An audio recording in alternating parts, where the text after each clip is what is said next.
사람들에게 집에 대해 정의해보라고 하면 각양각색의 답을 내놓을 것이다.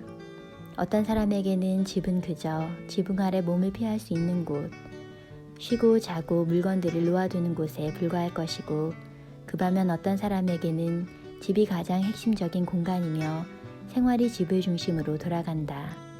각자 어떤 특색과 열망을 지녔든 한 가지는 확실하다.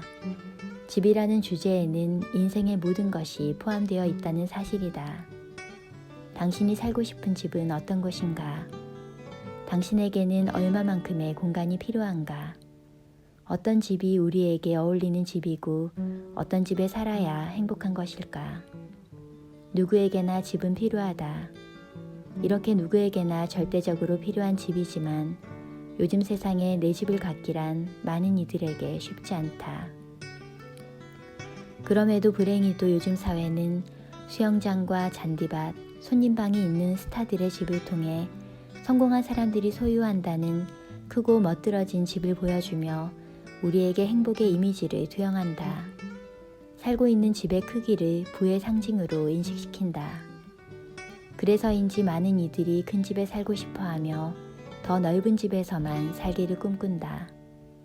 이렇게 다들 큰 집에는 열망하면서도 작은 집을 찬양하는 사람은 드물다.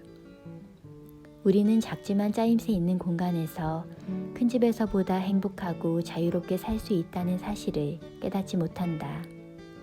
세상에는 작으면서도 지극히 편안하고 아름다우며 이상적인 살 곳이 존재하는데도 말이다. 집의 넓이는 문제가 되지 않는다. 오히려 집이 작을수록 심플하고도 마음을 채우는 삶을 살 수 있다.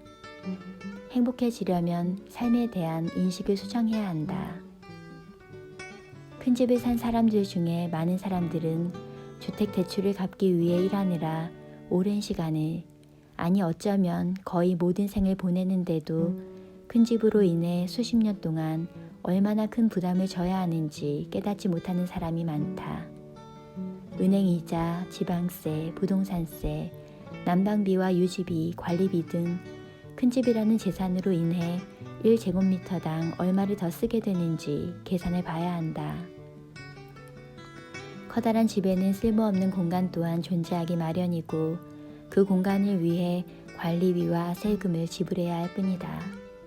거의 쓰지도 않는 손님방 때문에 얼마를 내고 있는지 계산해 본 적이 있는가? 만약 손님이 온다면 호텔을 잡아주는 편이 어쩌면 더 현실적일지도 모른다.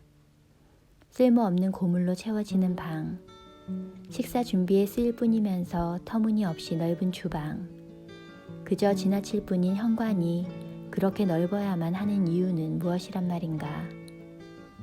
물건을 많이 가질수록 그 물건들에 휘둘리듯 필요 이상의 큰 집에서는 우리는 집의 노예가 된다. 우리는 우리가 가진 것에 책임을 져야 하며 공간이 넓을수록 관리, 유지, 청소, 보수 등에 들어가는 시간과 비용은 늘어날 수밖에 없다. 공간과 물건은 가질수록 오히려 부족하고 스트레스만 늘어날 뿐이다. 그러므로 큰 집이 아니라 편안한 집에 사는 것이 중요한 것이다. 집 크기에 대한 욕심을 내려놓고 내게 맞는 집을 소유하면 더 여유롭고 아늑하고 심플하게 살 수 있다. 진짜 심플한 삶은 작은 집에서 완성된다. 작은 집에 사는 것은 가난의 상징이 아니다. 그와는 거리가 멀다. 진정한 부는 조화롭고 균형 잡힌 삶을 살 줄 아는 것이며 덜 일하기 위해 적은 수입에 만족할 줄 아는 것이다.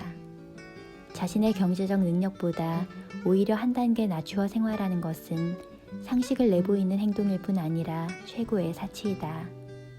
작은 집에 만족하며 행복하게 살 수 있다면 얼마나 소박한 곳에 살든 그곳의 우아함과 개성을 불어넣을 수 있다.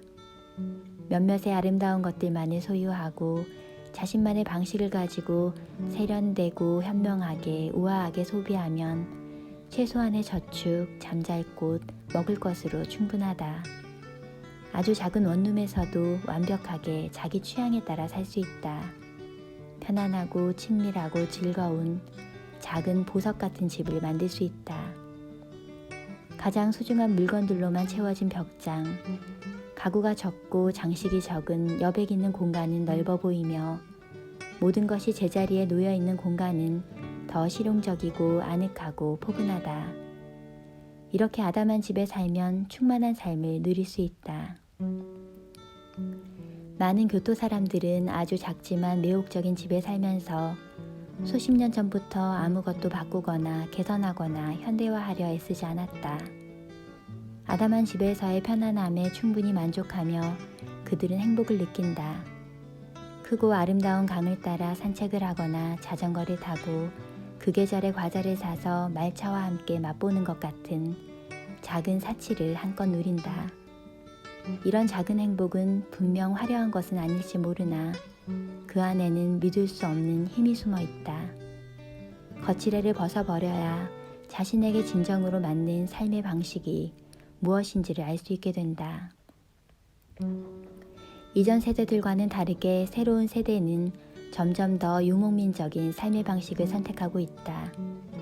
행복해지기 위해 재산을 모으고 평생 직업을 택해 큰 집을 사고 싶어 하던 물질주의적인 삶이 아닌 자신의 독창성과 욕구를 반영하여 자연과 유연성을 우선시하고 있는 것이다. 그들은 물건을 덜 구입하며 여유로운 시간과 경험을 바란다. 이렇게 실용적으로 변하는 시대에 큰 부담을 안고라도 큰 집을 원하기보다는 곁에 있는 채소밭에서 채소를 따서 안심하고 식탁에 올릴 수 있는 작은 집을 선호하지 않을까. 빚 없는 걱정 없는 삶이 이제 그들의 우선순위에 오르지 않을까. 작은 집은 욕심을 줄이고 물건을 줄이고 또 비싼 물건이 우리 삶의 최고로 중요한 것이 아니라 그 집에 사는 사람들이 제일 중요하다는 것을 보여주는 것이리라. 꿈의 집이란 아마도 매일 아침 삶에 대한 절대적 자신감을 안고 눈뜰 수 있는 편리하고 청결하고 견고한 모든 것이 집중되어 있는 작은 집일 것이다.